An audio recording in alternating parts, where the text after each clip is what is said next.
Go on. Queen Margrethe II of Denmark announced a surprise abdication live on TV. Live TV can be tricky. Well, she's always been a surprising character, hasn't she? I'm not intimately acquainted with the Queen of Denmark, actually. Oh, right. Well, I know all about her. Go on, Paul. So she announced the surprise news to the nation in a New Year's speech, apparently. No, yes. She'd been...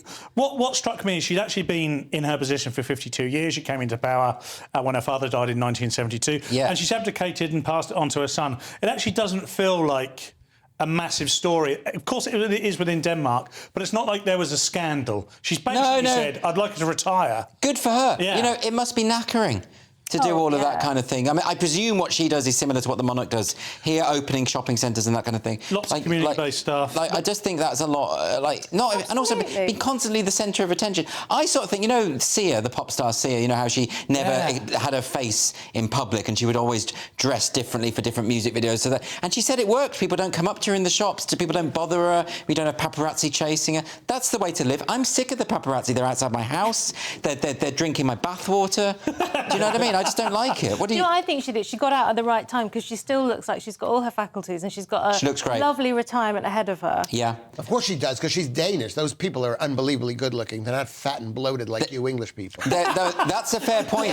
Except what I would say, Lewis, is when even the skinny English people look horrible. I hate to say it about our royal Look, we all look ill, I understand that. But the thing is, I was in Denmark, there was nothing to eat. Because, you know, you order some food and they bring you some herrings on a bit of bread. Yeah. What's that? Maybe they're telling you, Andrew, to stop eating the horrible diet you're eating. Well, maybe they are, but I can't eat herrings, can I? You can't even eat even if I did eat fish, I wouldn't touch those things. It's against all of my religions. What really? Well, they can be a bit toxic, herring. Yeah, I don't like them. But it's still an amazing food. I grew up on herring, so I don't... Well, look what happened. That would explain it. Out of it, it's interesting, when King Edward did abdicate, Edward VIII, a lot of people really hated him for that in this country. And, you know, I think that's kind of unfair. He didn't choose to be born into that family. You know, it was an accident of birth. He fell in love with Mrs. Simpson. You know, why shouldn't... I know this isn't on the pulse of the news, but what I would say is it's comparable to what's going on in Denmark at the moment. I have nothing but sympathy for people who are born into great wealth and opulence. Nothing but sympathy. Yeah.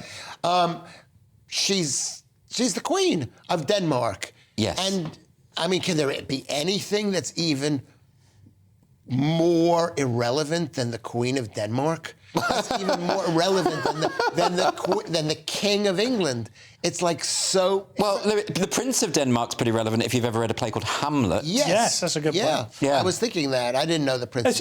One thing I would say, it's a lot about duty. She's fulfilled her duty, her service. When we talk about King Edward, he didn't. No. He was a playboy prince. He enjoyed everything about being a prince.